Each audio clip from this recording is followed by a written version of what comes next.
مشہور مزاح نگار کرنل شفیق الرحمان نے اپنی تحریروں میں صرف ہنسایا ہی نہیں ہے بلکہ زندگی کا فلسفہ بھی بیان کیا ہے۔ دیکھیے کیا کہتے ہیں: دنیا کو تم کبھی خوش نہیں رکھ سکتے۔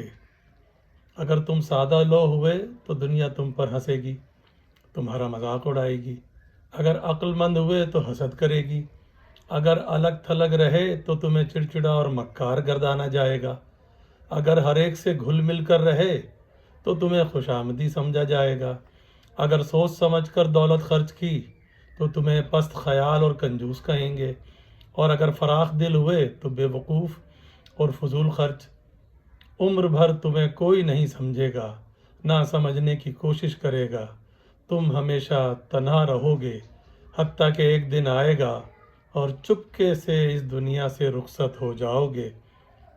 یہاں سے جاتے وقت تم متحیر ہوگے کہ یہ تماشا کیا تھا، اس تماشے کی ضرورت کیا تھی، یہ سب کچھ کس قدر بے معنی اور بے سود تھا۔